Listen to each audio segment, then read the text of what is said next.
Welcome everyone to today's webinar, Supply Chain Resilience, Pandemic Lessons, Current Strategies, and Innovation. I'm Gabrielle Mason with Becker's Hospital Review, your moderator for today's session. On behalf of Becker's Healthcare, thank you so much for joining us. Before we begin, I'm going to walk through a few quick housekeeping instructions. We'll begin today's webinar with a presentation and panel, and we'll have time at the end of the hour for a question and answer session. You can submit any questions you have throughout the webinar by typing them into the Q&A box you see on your screen. We will also have a poll question during today's event. The poll question will pop up automatically on your screen and will remain for about a minute. You can select an answer from the options listed on your screen and click Submit. Thank you in advance for your participation. Today's session is being recorded and it will be available after the webinar. You can use the same link you used to log into today's webinar to access the recording. If at any time you don't see your slides moving or are having trouble with the audio, try refreshing your browser. You can also submit any technical questions into the Q&A box. We are here to help you. With that, I am pleased to turn the floor over to Jenny Vance at Curvo Labs. Well, thank you so much. We're thrilled to have the opportunity to present today in partnership with Becker's. And I'm just going to take us through a few quick introductions and then hand things over to our guest speaker that we're thrilled to have. So again, my name is Jenny Vance. I'm the Chief Revenue Officer at Curvo Labs. The good news about today is you'll hear from me very little. So you'll hear from some of our other experts who have a lot of fantastic experience to share. But I've been really thrilled to work with Curvo for just over 2 years and partner closely with supply chain leaders on the provider side of healthcare and really focus on how we can make a dent in the cost of healthcare and continue to improve that patient value equation. So it's been a lot of fun, and my background prior to that had a lot of experience working with other healthcare technology companies and how they partner with providers in healthcare. So a lot to draw upon there, but way less than our featured speakers today, who I'm thrilled to introduce. So I'll start with an introduction of Andy Perry, who is our co-founder and CEO at Curvo Labs.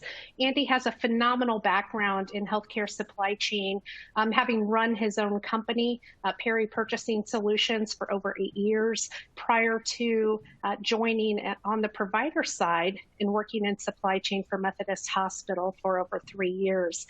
He's a very passionate player with a relentless focus on engineering clinical value into the enterprise, and that was very much his focus during his time on the provider side. Andy left Methodist and founded Curvo in 2013 and has been building the strategic vision for how Curvo can really impact that patient value equation and solving and partnering with customers to solve complex problems. He's a humble leader, and I greatly appreciate that about him, but has phenomenal insights into this market and into healthcare supply chain, and thrilled to hear his perspective today.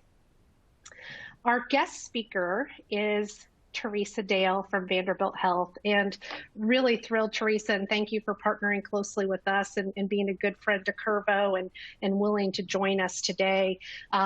In addition to serving as the Chief Supply Chain Officer for Vanderbilt University Medical Center, Teresa also is the president of 3 for-profit companies that are wholly owned by Vanderbilt University Medical Center, including Vanderbilt Health Supply Chain Solutions, Vanderbilt Health Purchasing Collaborative, and CareFluent Connect. The focus of all 3 of those LLCs is to extend the influence and value that supply chain can bring to healthcare organizations across the continuum of care.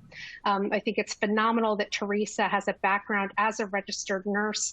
Her career included leadership roles in the ICU, perioperative nursing, practice administration. She started her supply chain career as a clinical resource manager and introduced the concept of value analysis and clinical collaboration into a 7-hospital system. So really thrilled. Teresa, thank you so much for joining us today. There are so many other leadership accolades and ways that you have partnered in this space to continue to take it forward and innovate. I'd probably use our whole hour if I tried to read and share all of those backgrounds, but really excited to have your contributions today. How our presentation is going to flow is that we have a short poll question here, and then we're going to hand things over to Teresa to take us through a presentation and walk through the last 18 months and where it's positioned, her strategy of where to take things going forward, especially as it relates to supply chain resilience, which we're here to talk about today. After Teresa's slides and presentation, Andy and Teresa are going to collaborate on some key questions that we already have in mind in terms of where the industry is going, where supply chain leaders can begin to focus when they're trying to tackle supply chain resilience. And then we will, finish out with a couple quick announcements and send everyone back to their days. We know it's a very busy time right now with everything going on with the Delta variant. So appreciate those that could make it today. And I'll go ahead and punch over to this poll question, if you can take a few minutes to look through this. So how important is clinical supply chain data accuracy in your supply chain resilience strategy? Of utmost importance, it's the first strategic step that you're taking. Is it important, but you have other things prioritized ahead? Not very important right now, or not sure why it matters. So we welcome your feedback. I'll give just a few seconds for us to run through that.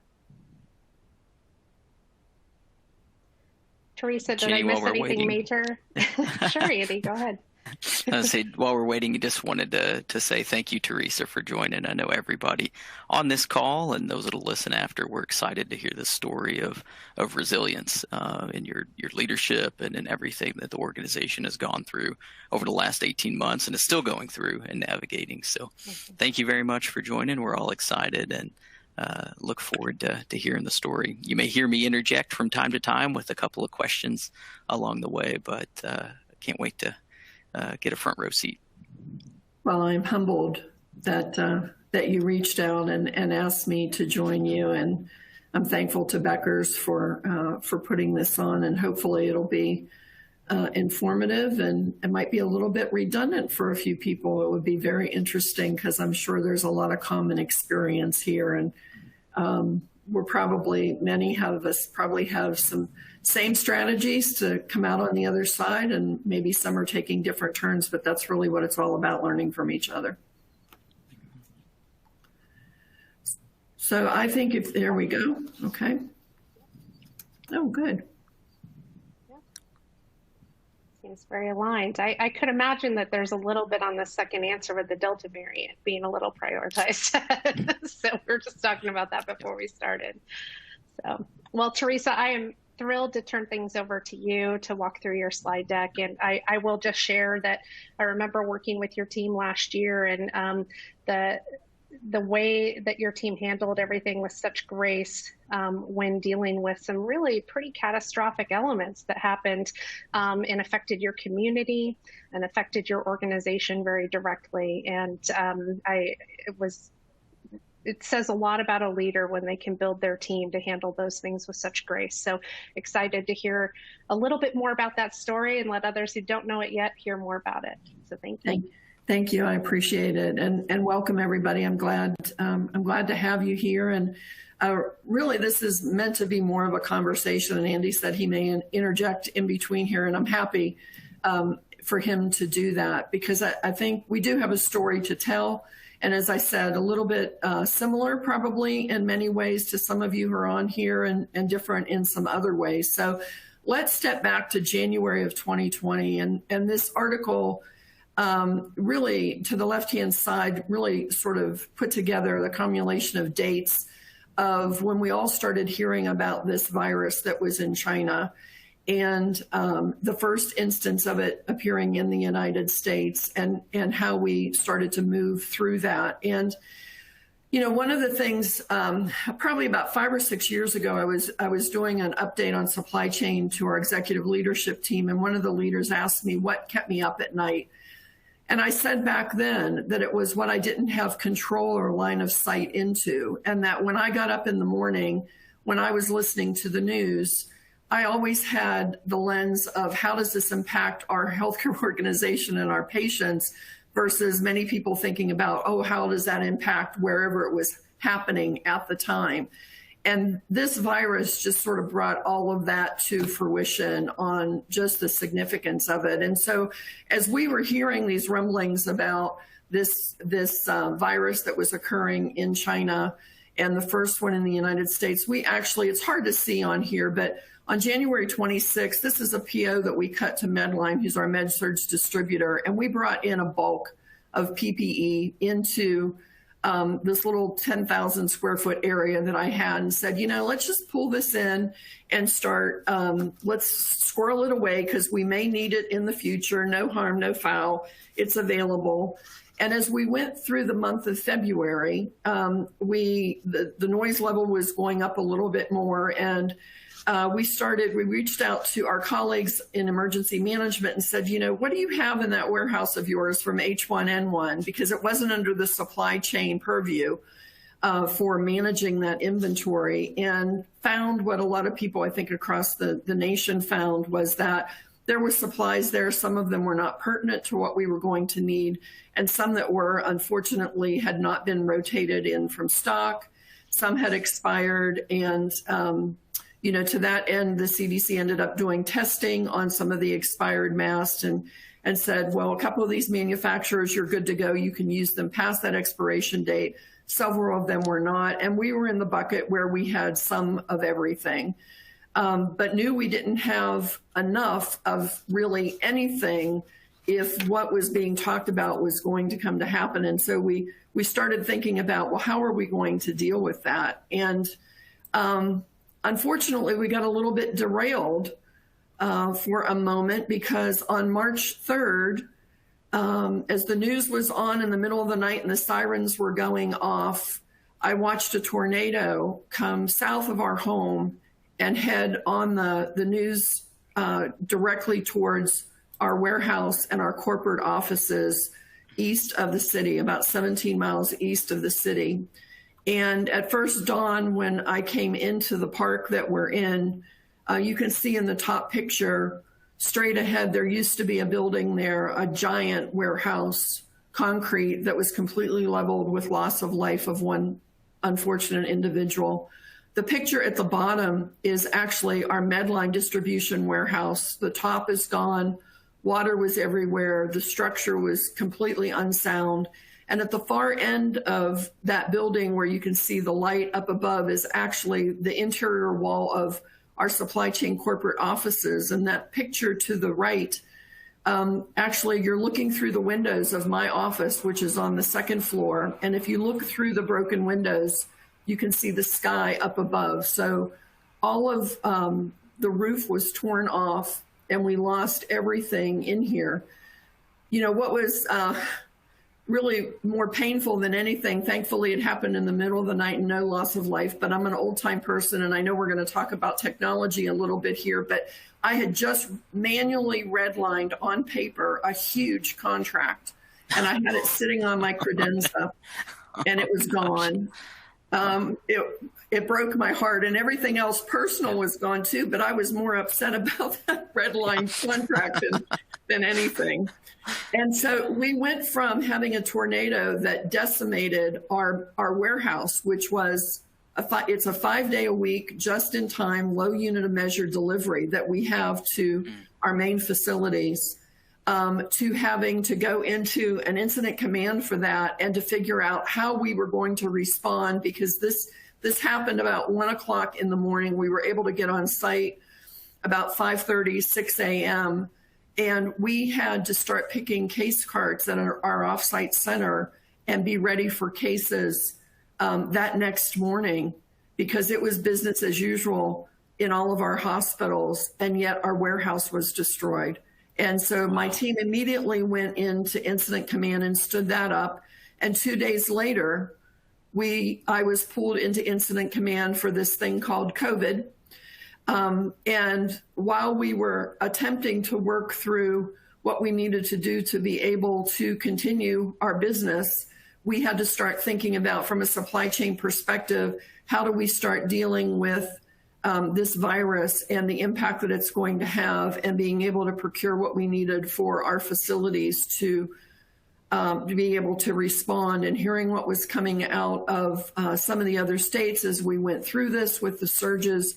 Obviously, it put us all in a pretty desperate situation to find some solutions to the problems that everybody was facing. And so you can see down to the far left, we're not the only facility that did this, but we had the fortune of having UV in our facility, used a lot in the burn unit for when we're cleaning the rooms. We were able to take one of those units, and I pulled one of our nurses who's part of our consulting team, who has a lot of expertise in SPD and the OR, and pulled her in to put her in charge of how do we reprocess N95 mask. We actually used the guidance that was coming out of the University of Nebraska, know those folks well, and they helped walk us through it and literally provided us the guidelines that they were utilizing. And so we stood this up and started our reprocessing as we worked towards starting to try and procure in supplies from other resources, because just as the tornado was hitting and hit the warehouse, we had been notified by Medline that they were starting to go on allocation for PPE. And so we knew that distribution channel was going to be disrupted. We didn't know that we would be completely cut off with that warehouse destruction. And so that added a double layer on top of the already dire situation relative to the global supply chain disruption that was occurring. And so I will say, as I've said, even to our leaders, quite honestly, in a very odd way, COVID saved us. Because when you think about the fact that in the middle of March and all of April, we stopped all of our elective procedures, like many others across the United States, it gave us a time to breathe and to revamp and to really work hard to understand what did we need to do to respond, more importantly to the tornado, to be able to make sure that when the organization said we're coming back up and we're ready to move forward, that we had the parts and pieces in place to be able to do that. So while we were doing that, again, we understood that with global disruption, we were going to need to really understand what the needs were of Vanderbilt. And I'm sorry that this might be a little bit grainy for you, but this is actually a supply allocation methodology that we put together. And we did this in conjunction with one of our physicians here at Vanderbilt who's over the residency program and a nurse practitioner. And they actually helped us by literally going into the COVID unit and watching the practices and the guidance that was given by our infection prevention teams on how to utilize PPE, how to cohort activities, what best practice was relative to what should be used during what times. And through those observations, we were able to put together a calculator that allowed us in real time to program numbers. So anything that you see in yellow is programmable with volumes. And we had volumes that we could calculate for the need of PPE for ICU patients with COVID, for med-surg patients with COVID, and it would give us a daily calculation based on those observations. But just as importantly, we couldn't forget about the fact that we had other areas, such as our routine isolation cases that needed to use PPE. We had a multitude, 15 plus walk-in clinics spread around the Middle Tennessee area where we were having patients present for COVID testing that we had to be able to supply. We had to supply labor and delivery with precautions that were being put into place, some of our GI and endo labs as well too. And then just as importantly, down here is our ORs, because as guidance kept coming out early on, it was, we were getting exceptions to the N95 saying that there were certain in the OR, certain specialties that needed to wear N95s during the entire procedure. And so we were calculating volume needs for standard surgical procedures after we started doing cases again in May, but as well as what was the N95 need for those COVID patients, not only on site, but also in some of what we call our big box areas, which are our off-site ambulatory surgery centers. And this calculator basically let us look up here to the far right side to say, okay, based on all of this, how much do we need in these various categories for 30, 60, 90, all the way out to 180 days worth of volume? And then the bottom sort of middle box was where we took and programmed the calculations program, what we had on hand, if we were getting any allocation from Medline whatsoever, and it calculated out our on-hand inventory and actually told us how many days of on-hand that we needed. This was invaluable for us as we were going out through the market, through disruptive channels to be able to try and figure out what we needed to bring into Vanderbilt. That's really awesome. Did the model hold as you kind of went through the subsequent weeks and months? The model held. In fact, the one thing that wasn't in the model, and it was a lesson learned for us that actually was a pro for us, is we actually overstated the need on N95s because we have almost 80 PAPRs that the ICU staff were using, as well as some of our physicians, anesthesia if they're responding to a critical situation. And so those PAPRs really saved our volume on N95 usages as well too, which that wasn't captured there. But that model now is having to be redone because of the new OSHA standards that are out requiring a different approach with N95s versus the ability to use surgical masks, which we did in some instances. Gotcha. So where else we've been, this is Karen Moreland. She's my Vice President of Operations and Logistics for the organization. And you can see those boxes stacked behind her. And I think what was different, I know what was different when this all started, was the outpouring of community support. And none of us could have done what we did without that. And those boxes are actually 10,000 masks that were donated to us by our office supply company. And Jack Daniels changed their plant to make hand sanitizer for us and sent 4 barrels of hand sanitizer in that we bottled and spread out across the organization. But the other thing that we learned from this, that while there was goodwill out there in the community, there were also people that were willing to take advantage of the situation. And we had to get really good at looking at the paperwork of product that was being presented to us to see whether it was actually fraudulent from an FDA perspective as being blessed, and looking through emails of people trying to say, we'd like to donate to you and we've got this great product, only to find out that there was either nothing there or that in fact it was a fraudulent product. And I think so many people learn lessons throughout this country about some of those instances, and unfortunately some people were taken advantage of many people by that. So where we are, so this is, we had a lot of learnings during that period of time. And I've said, anybody who gets hit by a tornado and COVID in the same week, if you don't learn something from that and make some changes, then you probably shouldn't be doing this going forward. And so we were, taking notes and saying, okay, we've got to do this, we've got to do this. And here are some of the things that I wanted to highlight for you as we go through. And I have each of these called out here.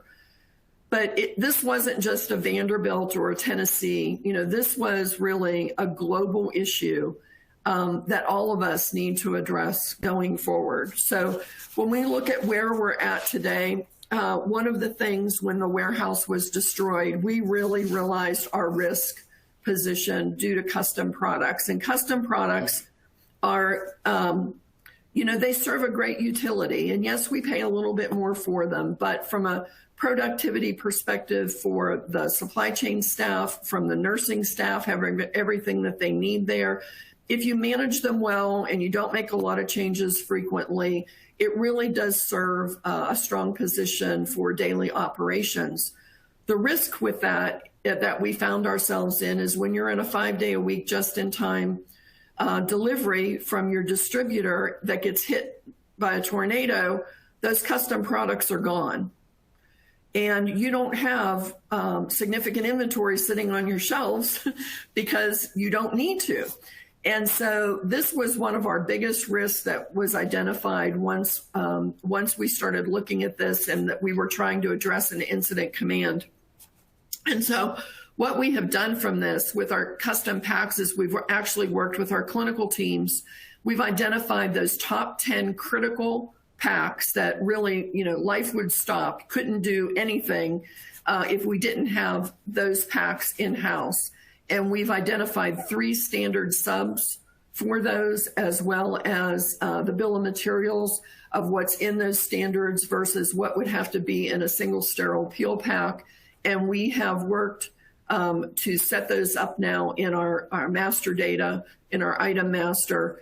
And we have also identified that there's redundancy in the supply chain of the manufacturing of those packs, meaning that there are 2 separate manufacturing sites in 2 different parts of the country. I had never asked that question before.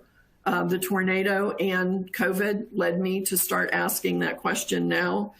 And we have identified through some of our other custom products like spinal trays, like anesthesia trays, like anesthesia IV tubing and circuits.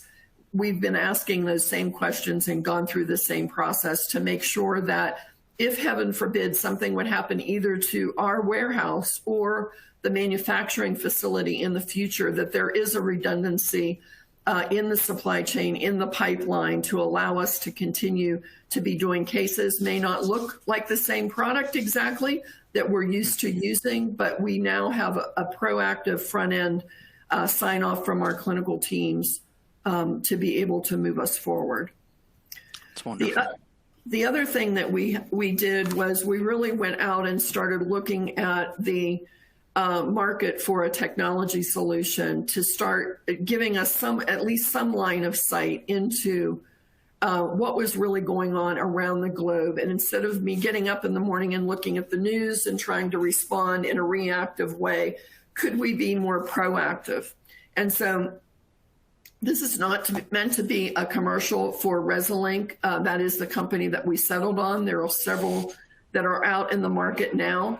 But that box to the right-hand side, you can see my little picture up there. That's actually my phone. And that's events that are coming across my phone, alerting me to what is going on from a global perspective. I can tell you that it is overwhelming. And I probably don't need to know 90% of it. But as we work towards getting this set up, we'll fine-tune that. But there is some level of comfort, at least in understanding now, that there is a line of sight 24/7 into some of these global disruptions that are occurring that allows us now to start thinking about what does that mean to Vanderbilt. And so I just put in here for an example for you to see something that we would get as a disruption. And I chose this because it's common for everybody when the Colonial Pipeline had the cyber attack. And immediately we were getting notices about that. And you can see it says a moderate supply chain or medium disruption. The geographical regions, you can see Tennessee is listed on there because of the gasoline flow and our location to that pipeline. And the letter that I put there is actually, we immediately reached out to Medline because of our trucks running from the warehouse and from their various areas coming in from different ports to say, what does this mean to you? And are you going to be okay? And what is your disaster plan related to that? So it did give us more of an ability to really have a little bit more of that proactive and make sure that we were reaching out, not just to Medline, but to some other key manufacturers as well, to make sure that we were not going to have disruption related to, frankly, the trucks and the drivers with the gasoline situation. Mm-hmm. And so this is just a clip from one of Resolink's presentations to us, but what I want to bring your attention to is the bottom is a proactive workflow. And so as we work to put information into Resolink, and I'll show you some of what we're doing there that's going into there, it will allow us to be more proactive and to really, really understand where our risk points are from a global perspective with those vendors that we're doing a lot of business with those suppliers. But it also, unfortunately, if we need to be reactive, will supply us with the information to be able to then quickly act upon. And so you can see here some of the steps we're taking. We have been at this now for about 4 months.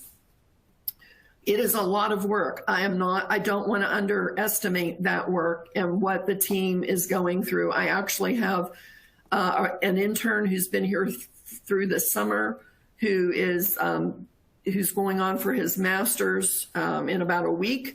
And so he's been 100% dedicated to this, with another one of my employees at 100%, and then 2 other people. And it really is, we're building it as we go for VUMC. So we've sent letters to our suppliers from myself saying that this is really important to us. We have to be able to know what's going on around the globe and how this is going to impact us. And we really want you to work with us and to cooperate with us. And so we've not only sent letters, but we've been verbally communicating that out to key suppliers as well. We're getting ready to send a survey to start collecting information. We've identified our top 300 suppliers. And I think it's important to note, this doesn't mean, when I say a supplier, I probably shouldn't use that word, and I'll use interchangeably vendor, because this just isn't about med-surg supplies. If you've outsourced a major segment like revenue cycle of your work to a third-party company that's located outside of the United States, you need to know if something has happened in that area that's going to take their operations down. So we didn't just focus on medical suppliers as we were trying to identify those vendors. And so once that information comes back in, we're trying to identify this whole parent-child relationship, because you've got a parent company, but then they've got subsidiaries underneath of them. And we need to understand all of that. We will work then with Resolink as well as with our physicians. I have 6 medical directors over our, what we call it MEOC, it's value analysis, to really try and tailor our risk scoring of vendors specific to Vanderbilt. So what is a risk for us that maybe it's not important to somebody else, or a higher risk vendor that may not be important to somebody else? For example, we have a huge transplant program. So what do we need to be looking at specific to what we're doing around that maybe a community hospital doesn't care about? And what we really ultimately want to do is work towards using those risk scores as part of our contracting strategy and making decisions about who we're doing business with.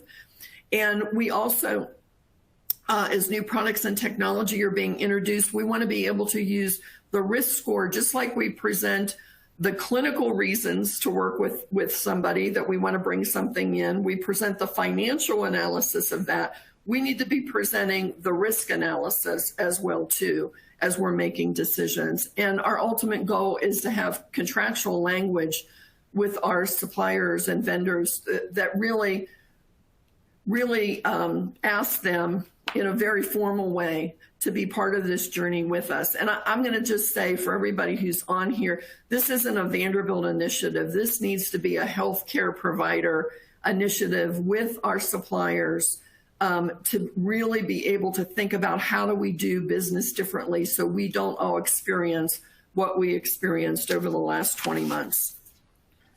Teresa, what's been the reception from the supplier community as you've begun this initiative? Hesitancy, quite honestly, some more willing to do it than others. And I think we're going to find that along the journey, which ultimately could lead to some decisions here at Vanderbilt about how we move forward with this. I'm going to say I'm giving everybody the benefit of that it's new, and we're shaking the cage. We're not the only ones doing it. There are other healthcare organizations who are trying to do this same thing, and that's where I'm saying I think this is it's a movement that needs to happen and needs to occur, and it really is really trying to best position partners in working together. And really, I think it will shake out to be, hopefully, we're going to really understand what those key relationships, what best practice in those relationships can look like going forward in the future.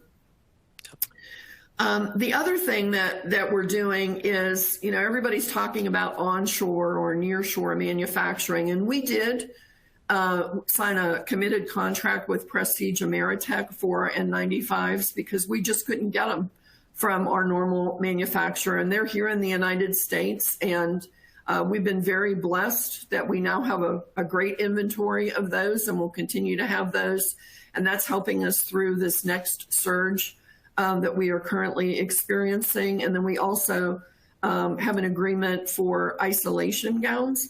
But I would just say that I'm not sure that this is sustainable. And so, I was all for, and yes, it makes perfect sense, and you need to manufacture it in the United States. But as I look around right now to what's happening with our labor force, and I see that I can't even get supply techs because manufacturing non-traditional, non-healthcare, or drivers, because the competition for the limited labor that is out there is so high. Wages are going up significantly. Sign-on bonuses are having to be offered. I've never had to offer a sign-on bonus for a supply tech or a driver in my whole career. And so as I'm thinking through this, I don't know that we as a healthcare industry, as providers, are going to be able to bear the cost of what it will take to have onshore manufacturing in the United States. And so I really think that's where we have to strike that balance with our suppliers to say, things may have to be offshore, but how do we make sure you have redundancy in your supply chain? How do we make sure that you have alternative sites and not everything being done in one site? And so it really has stimulated a different, my thought even on this is different than it was 6 months ago. Yeah, I mean, this theme of import substitution, it seems like it comes up every 3, 5, 7 years, and sounds great on paper in a lot of ways, but often doesn't translate macroeconomically. So interesting. Exactly. Yeah. Exactly. So where else are we? So I am now the proud owner of my own warehouse. I never wanted a warehouse. I never understood why I thought I could operate a warehouse less expensively than what these big distributors do. And I still believe that. I'm not going to throw the baby out with the bathwater. I still have a strong relationship with our med-surg distributor, which I told you was Medline. I'm still keeping just-in-time, low unit measure inventory as our methodology.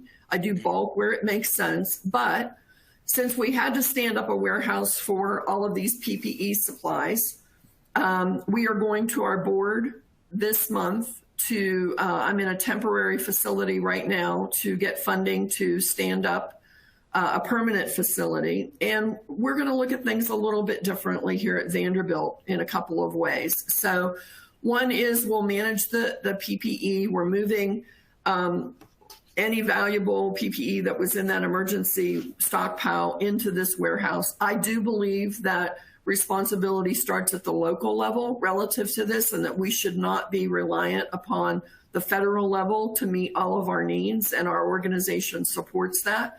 Ultimately, the plan is to whittle down what we have to about a 90-day supply and rotate that in and out. But we're also looking at some of those other critical day-to-day operation products that, again, if something bad happened to the manufacturer or something bad happened, ice storms here and we can't get FedEx to come up 40 from Memphis, that we can sustain our operations. And so we're going through a significant PAR optimization initiative here at Vanderbilt right now, working with our clinicians and physicians to really identify those absolutely must have. And we, through either PAR optimization and resetting our inventory levels, depending on the cost of that, or doing some offloading of or storing of some of that inventory at this warehouse, we're going to explore which one makes the best sense. And then the other thing that we're going to do, since Vanderbilt's footprint is expanding, and we now have 3 regional hospitals here in Tennessee, which are community-based facilities, we're going to start looking at not only a 3PL model, but also look at doing logical unit of measure. So instead of spending money where they're having to buy a box of 6 and may use 1 in a year, we'll be able to supply them out of this warehouse for some of that, which ultimately should improve our cost position as well as quality and safeties for products not expiring. But hopefully offset some of those new carrying costs of all of that.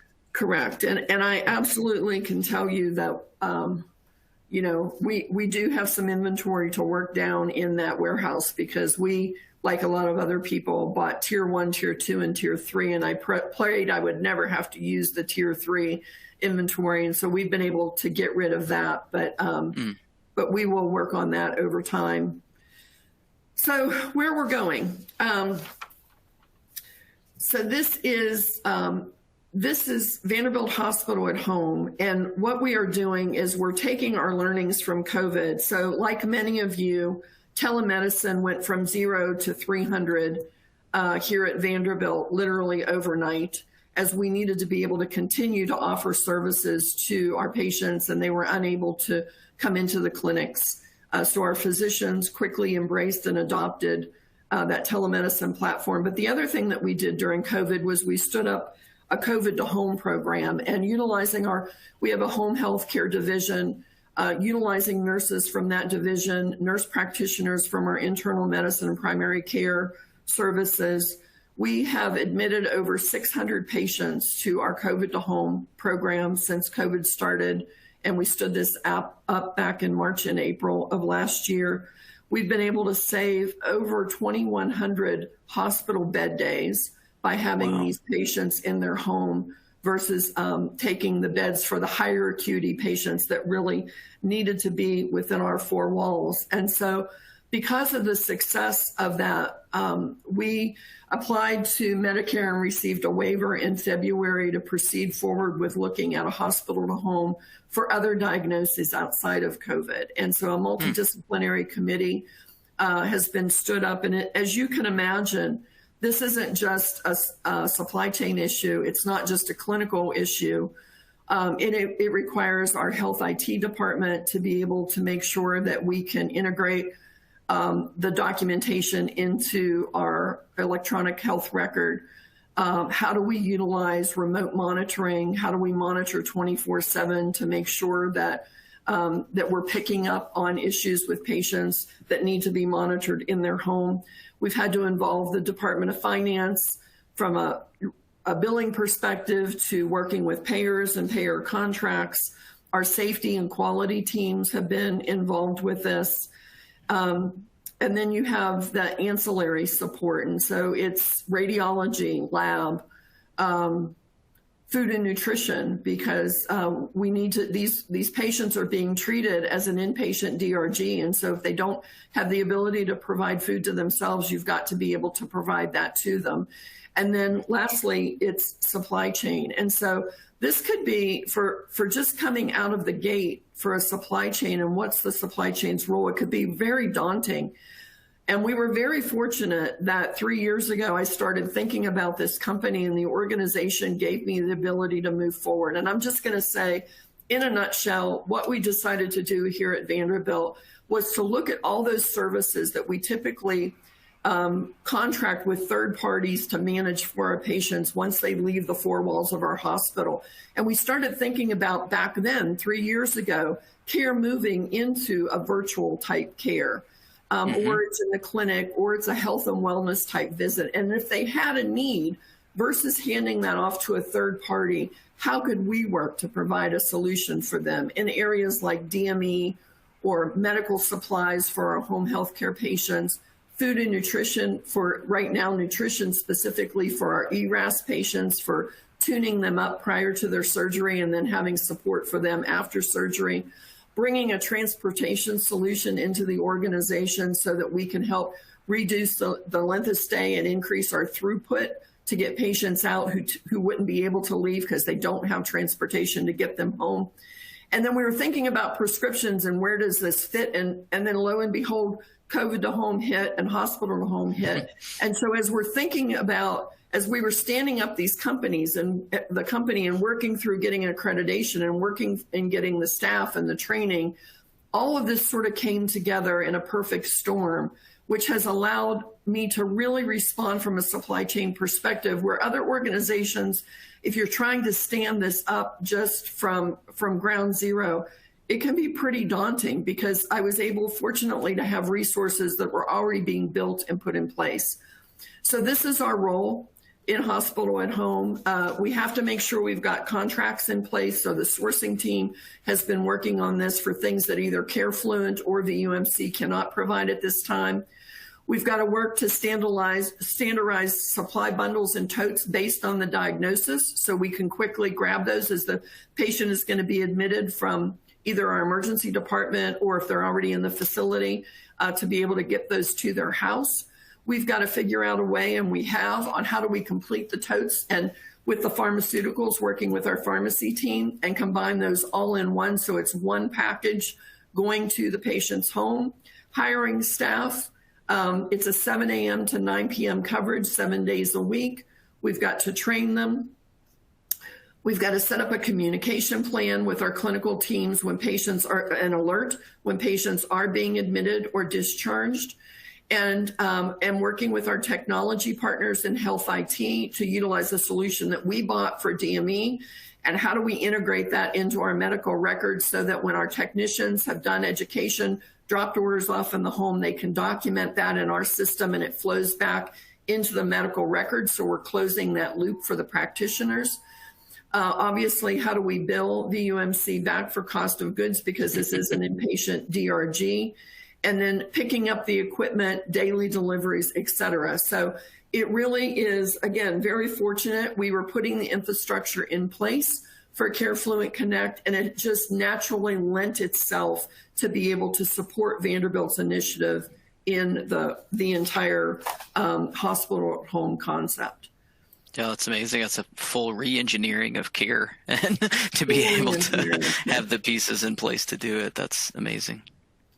And so I guess what I would leave you with is, when you're standing at the base of the mountain, it almost looks insurmountable. And sometimes you have to go it alone. And other times you have colleagues who step in to help you and pull you along the way. But I think the message that I want to leave you with is that ultimately, if you can learn from your mistakes, if you can learn from your colleagues, and you listen to the wisdom of others, as well as to your own gut about what the right thing is to do, and when to take risk and when to play it safe, that ultimately you can reach that peak and be on the summit, and you will ultimately win and ultimately position your organization the best that you can. Awesome. Outstanding. Now, which one of you is it in that photo at the top of that mountain? It is not. Never in a million years. You will find me on a beach, not a mountain. Well, that was an excellent overview of this time. And, I think about incredibly disruptive logistical challenge. I think about this re-engineering of care that needed to be done to meet the patient's needs. Just truly awesome. And I'm sure there's a whole other webinar from a leadership perspective. I imagine your heart's with your family and your loved ones, your heart's with your patients, your heart's with your caregivers, and you have your own team who your heart's with, and you have a leadership responsibility to keep their batteries charged and keep them serving others. So I'm sure we can do a number of these on a lot of these different topics. Recap a little bit about what you said. I was hearing redundancy at the SKU level for some of these logistical challenges, particularly looking at custom products. Just want to give some good takeaways to our listeners. Being able to come up with a standard alternative or multiple standard alternatives for custom products. Redundancy at the partner manufacturer level. So looking at multiple sites, that kind of leads into your Resolink initiative of collecting good survey data on your top 300 suppliers to get good visibility into supply chain risks and disruption possibilities and be alerted on that. And then also saw another level of redundancy with your warehouse and the inventory as well, being able to move to a little bit more self-distributed model and have backup there. The picture that I was really seeing as you're describing all of this just kind of keeps me coming back to this idea of a fully connected community of buyers and sellers. And the technology is there, the data is there, the partners are there. We have lots of companies doing great work in our respective corners of the universe, but this fully connected community of buyers and sellers to be able to tell the full story of a supplier partner, the profile of a buyer partner, the performance of a device, the cost of a device, the risks associated with those. I just see like that's kind of where the whole thing is moving. It's to this fully connected buyer and seller community. First of all, I don't know if you agree with that, so I'll check in with you to see if you do. So maybe that's question number one is, am I hearing that theme, I guess? You are hearing that theme. I really do.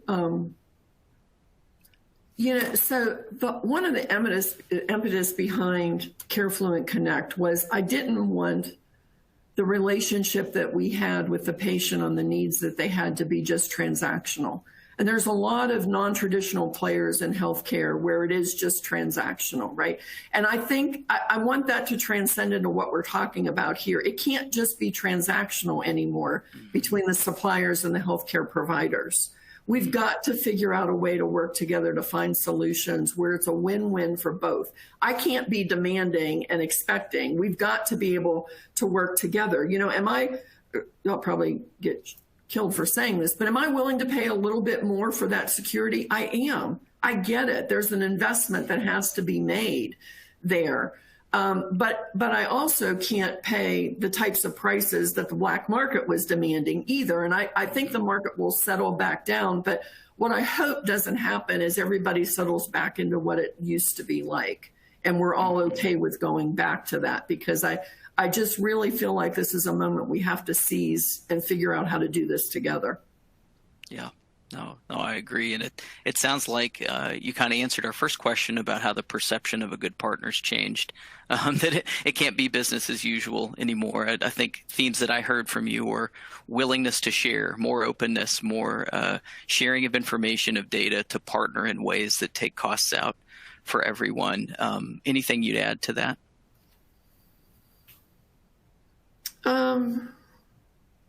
No, I think the bi-directional relationship is probably one of the most important things to me going forward. Mm-hmm. Okay, very well said. What have been some of the important technology decisions you've made over this time period, last 16 to 18 months? Well, I introduced you to Resolink. I'm not here to do a commercial for Curvo, but I will say that we're working with you because, at the beginning, I was introduced as a president of our purchasing collaborative, which is our own wholly owned GPO here at Vanderbilt.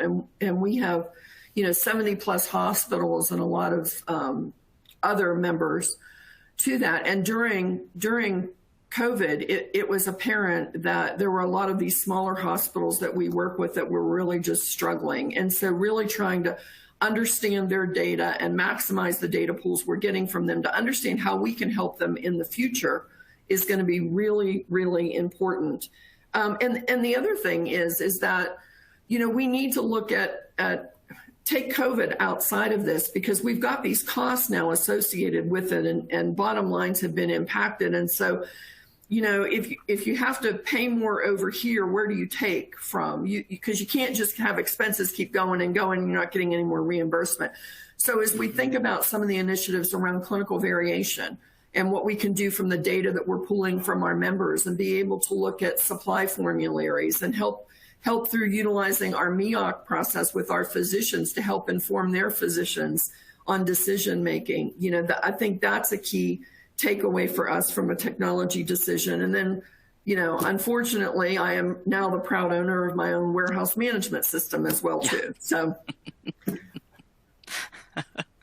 No, I think this vision of a fully connected community, buyers and sellers, it extends to peers and knowledge sharing. It extends to partners and bringing in best of breed data from all sources. So awesome. Yeah. I'll skip to the last one in the interest of time.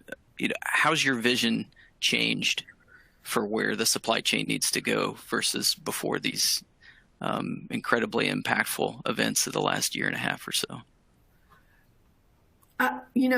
Andy, my vision started to change about 3 years ago when I started thinking about where care was going and that care across the continuum. And I thought I was right then, and I firmly believe now that I was right, given what we're seeing with the hospital at home programs, with telemedicine, et cetera. So I really do feel like, one of the biggest challenges for healthcare supply chain is how do leaders of supply chain figure out how to meet that need within their organizations? Because the patient experience, given a choice, they're going to want to stay in their home if they can, right? Given that choice.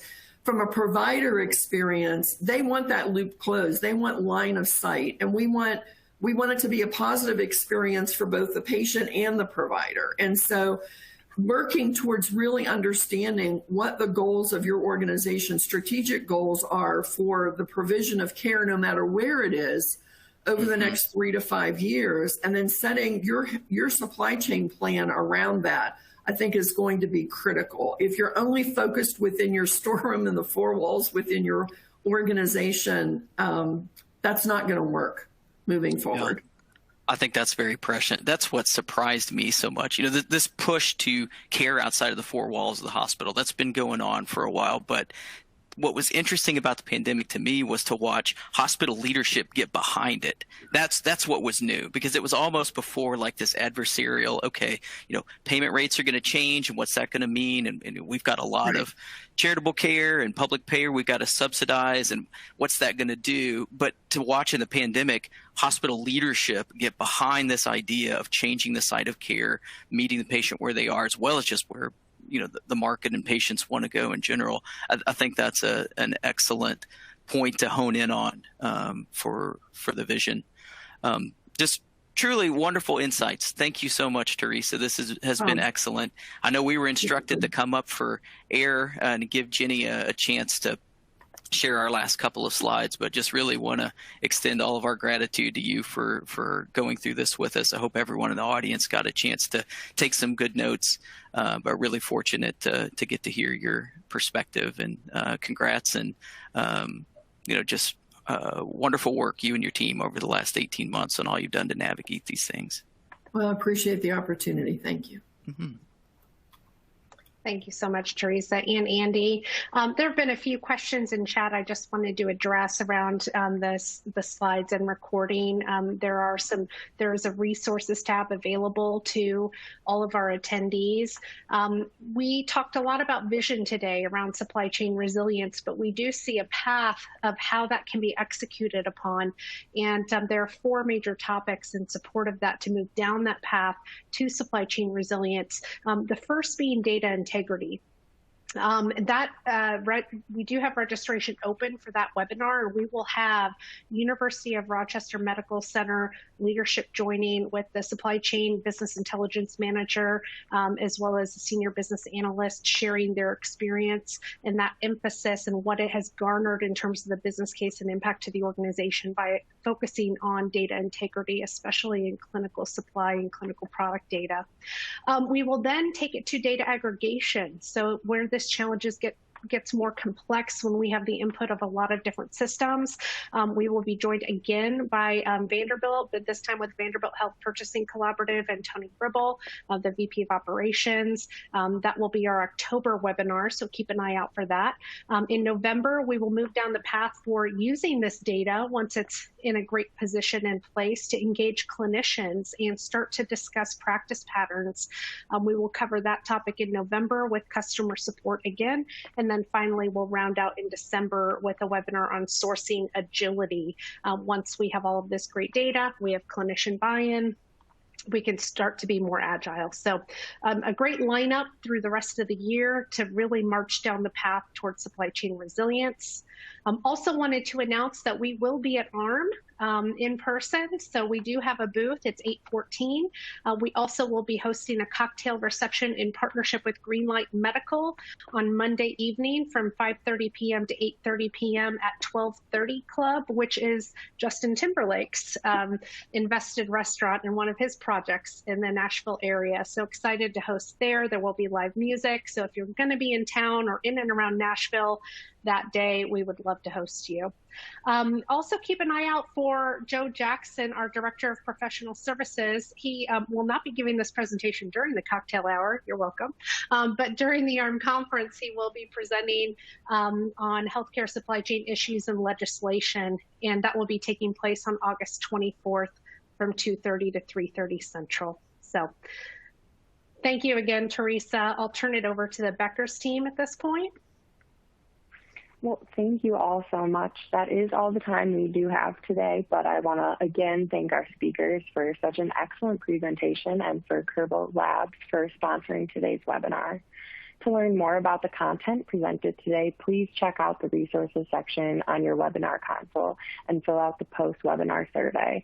Thank you for joining us again, and we hope you have a wonderful afternoon.